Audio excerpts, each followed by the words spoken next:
De la douleur à la puissance. Ton histoire avec Dieu. Il y a des moments où la vie semble nous écraser. Des saisons où la douleur devient si intense qu'on se demande: Seigneur, où es-tu? Pourquoi permets-tu cela? Mais ce que beaucoup ignorent, c'est que Dieu n'abandonne jamais ses enfants dans la douleur. Non, il s'en sert. Il transforme la souffrance en puissance. Il transforme les larmes en témoignages. Et ce que tu vis aujourd'hui, Dieu veut s'en servir pour écrire ton histoire avec lui. Parce que dans le royaume de Dieu, rien n'est perdu, pas même la douleur. Chaque cicatrice a un sens. Chaque épreuve cache une gloire. Et ton histoire n'est pas finie et elle commence justement là, dans tes blessures. Premièrement, La douleur, le lieu où Dieu façonne les puissants. regarde la Bible. Les plus grands hommes et femmes de Dieu ont tous traversé des vallées sombres avant d'être élevés. Joseph a connu la trahison de ses frères, l'humiliation, la prison. Mais c'est dans cette douleur que Dieu l'a préparé pour gouverner l'Égypte, Genèse chapitre 37 à 41. Avant la gloire, Joseph a dû pleurer seul dans une cellule. Mais ses larmes ont arrosé la terre de sa destinée. David aussi a été rejeté, oublié par son propre père quand Samuel est venu oindre le futur roi, 1 Samuel chapitre 16. Il a passé des années à fuir Saul, vivant comme un fugitif. Mais c'est dans les grottes et les déserts que Dieu a forgé son cœur. Et plus tard, David pouvait dire: C'est toi qui m'as fait passer par le feu et par l'eau, mais tu nous en as tirés pour nous donner l'abondance. Psaume chapitre 66 verset 12. Dieu utilise la douleur pour te purifier, te fortifier, t'équiper. C'est dans la vallée qu'il te prépare pour le sommet. C'est dans les larmes qu'il bâtit ton ministère. Et c'est dans l'incompréhension qu'il t'enseigne la confiance. Doximent. Quand la douleur devient puissance. La puissance ne vient pas d'un confort, mais d'une croix. Même Jésus, le Fils de Dieu, n'a pas échappé à la souffrance. La Bible dit: Bien qu'il fût fils, il a appris, bien qu'il fût fils, l'obéissance par les choses qu'il a souffertes. Au Hébreux chapitre 5 verset, émoticône, n'en croyant pas ses yeux. C'est par la douleur de la croix que la puissance de la résurrection a éclaté. Sans Golgotha, il n'y aurait pas eu de tombe vide. Sans la nuit, il n'y a pas d'aube. De même, ta douleur actuelle prépare ta résurrection. Tu crois peut-être que tout est fini. Mais Dieu voit déjà la victoire qui se lève derrière tes larmes. Le diable pensait t'enterrer. Mais il ignorait que tu étais une graine. Et qu'une graine ne meurt que pour porter du fruit. Troisiment. Ton histoire avec Dieu est unique. Ne compare pas ton parcours à celui des autres. Ce que Dieu fait en toi est spécifique à ton appel.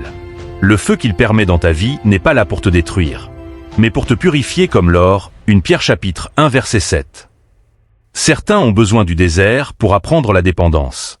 D'autres ont besoin de la solitude pour entendre la voix de Dieu. Et d'autres encore doivent passer par la trahison pour comprendre la fidélité du Père.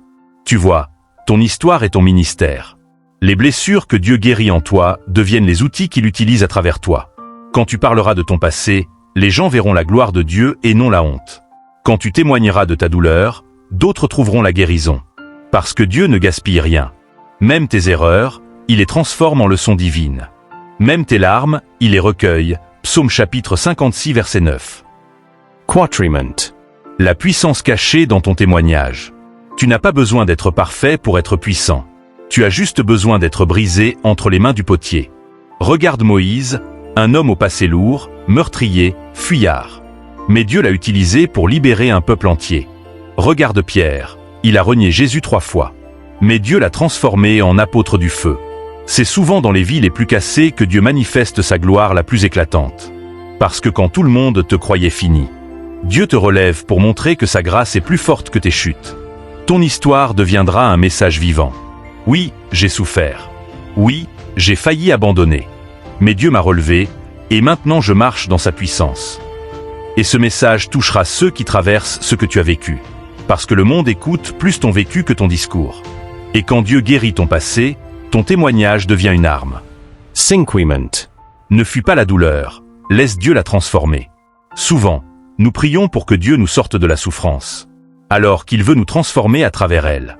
Paul disait: Je me glorifie même des afflictions, sachant que l'affliction produit la persévérance la victoire dans l'épreuve, et la victoire dans l'épreuve l'espérance. Romains chapitre 5, versets 3 et 4. Autrement dit. Ta douleur t'enseigne à tenir. Ta persévérance t'amène à vaincre. Et ta victoire t'apprend à espérer. Dieu ne cherche pas seulement à t'enlever la douleur.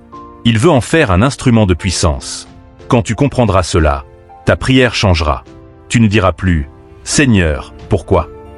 mais plutôt « Seigneur, que veux-tu m'enseigner à travers cela ?» Shixiamament. Le moment de la restauration.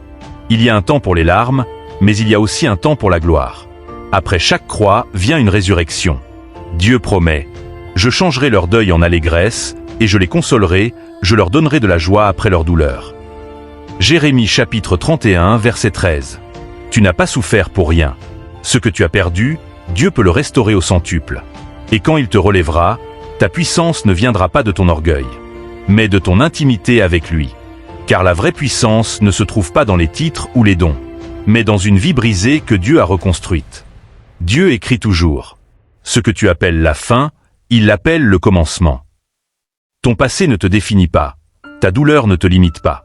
Parce que Dieu transforme les cendres en beauté, Ésaïe chapitre 61 verset 3.